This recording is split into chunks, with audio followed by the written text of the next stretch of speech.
Assalamualaikum warahmatullahi wabarakatuh. Alhamdulillahi rabbil alamin, wal aqibatu lil muttaqin, wassalatu wassalamu ala asyrafil anbiya'i wal mursalin, wa ala alihi wa sahbihi ajmain, amma ba'du. Allahumma yassir lana kullal umur wa afina. Allahumma la sahla illa ma ja'altahu sahlan. Wa sallallahu ala sayyidina Muhammad wa ala alihi wa sahbihi ajmain, amma ba'du.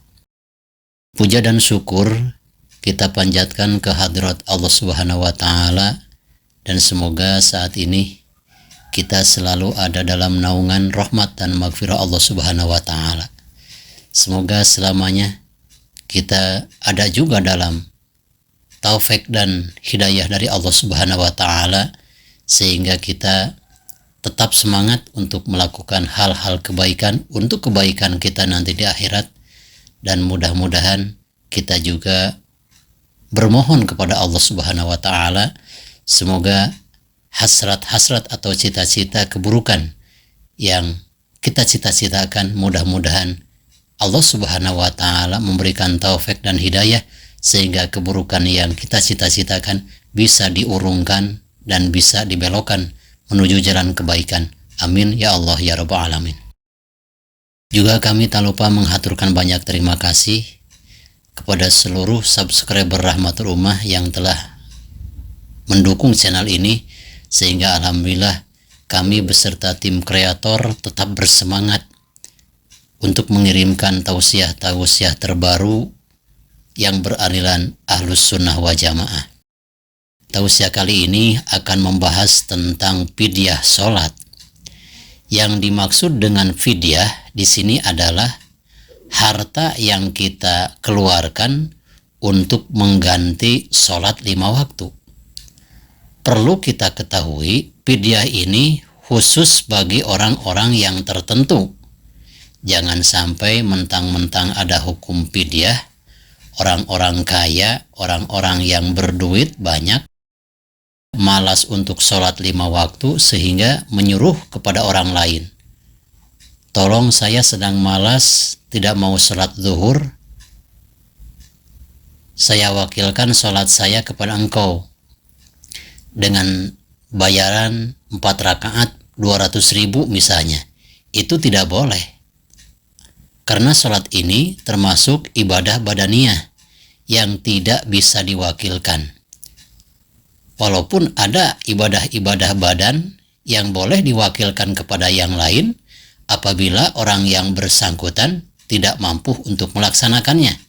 Di antaranya, boleh kita mewakilkan melaksanakan ibadah haji karena kita sakit ataupun seseorang administrasinya sudah selesai, tinggal berangkat ke tanah suci ternyata meninggal dunia, itu bisa dijadikan sebagai titipan haji amanah.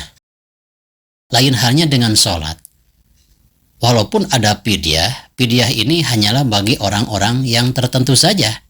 Orang yang sakit keras sehingga tidak memungkinkan untuk melaksanakan sholat 5 waktu. Walaupun seseorang itu dikategorikan sakit keras yang luar biasa, sulit bergerak, mau bergerak pun digerakkan oleh yang lain, mau berpindah tempat ke tempat yang lain dipindahkan pula oleh orang lain, berarti orang tersebut sering meninggalkan sholat 5 waktu. Sedangkan ketika sehat belum pernah meninggalkan sholat 5 waktu. Di sini ada hukum syara yang memperbolehkan mengganti sholat 5 waktu karena sakit. 1 kali meninggalkan sholat diganti dengan 1 liter beras. Walaupun masalah fidyah ini tentunya ada pro dan ada kontra. Yang tentunya yang kontra punya alasan, yang pro pun punya alasan. Untuk itu, Islam telah mengajarkan apabila seseorang tidak mampu melaksanakan sholat 5 waktu dengan cara berdiri, silahkan lakukan sholat dengan cara duduk. Tidak mampu melaksanakan sholat sambil duduk, silahkan lakukan sambil berbaring. Apabila sulit bergerak, silahkan lakukan sholat, wudhu diwudukan oleh orang lain. Dengan catatan yang mewudukan kita adalah orang-orang yang tidak batal wudhunya bersentuhan kulit apabila berjalainan jenis. Masih sulit, kita tidak bisa melaksanakan 5 waktu dengan cara duduk, dengan cara berbaring, bisa saja dengan cara berkedip dengan isyarat. Kapankah orang tidak diwajibkan sholat? Pertanyaan ini sangatlah menarik. Seseorang sudah tidak diwajibkan sholat, satu, apabila sudah menjadi kafir, keluar daripada agama Islam. Yang kedua, di antaranya sudah hilang ingatan karena gila dan sebagainya. Apabila ada orang yang sudah lanjut usia, sudah lupa akan sholatnya, itu tidak perlu sholatnya diganti dengan fidyah. Tidak perlu. Yang mesti diganti sholatnya dengan fidyah itu adalah orang yang sakit keras. Seperti ada dalam keterangan bahwa ada ashab Imam Syafi'i, berarti masih madhab Imam Syafi'i.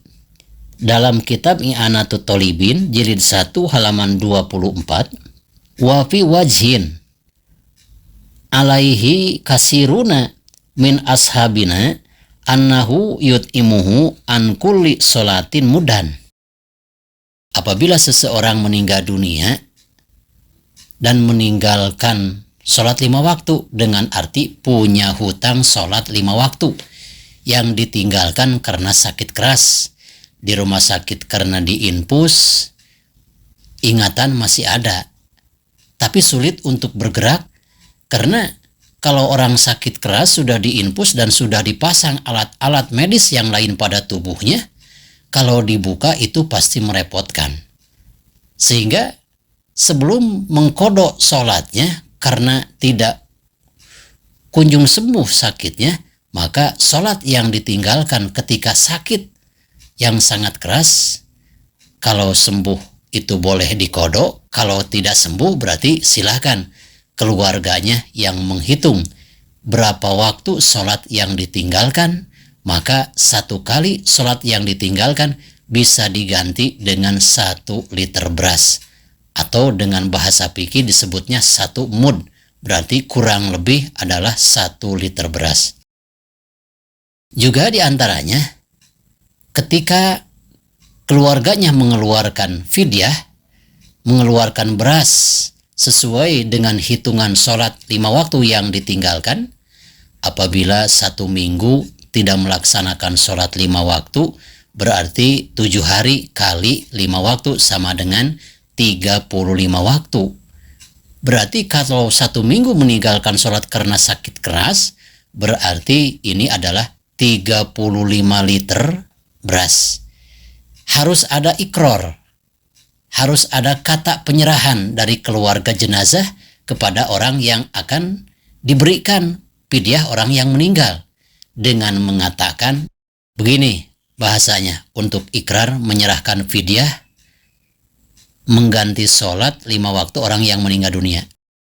Saya serahkan sejumlah beras yaitu 35 liter untuk menggugurkan kewajiban sholat 5 waktu almarhum bin Anu atau almarhumah binti Anu, saya serahkan kepada Anda. Lalu nanti orang yang menerimanya akan membaca Alhamdulillahirabbil alamin. Yang penting ada ikrar. Saya menyerahkan fidyah ini dengan menggugurkan sholat 5 waktu yang ditinggalkan oleh almarhum selama sakit, diganti dengan 35 liter beras, saya serahkan.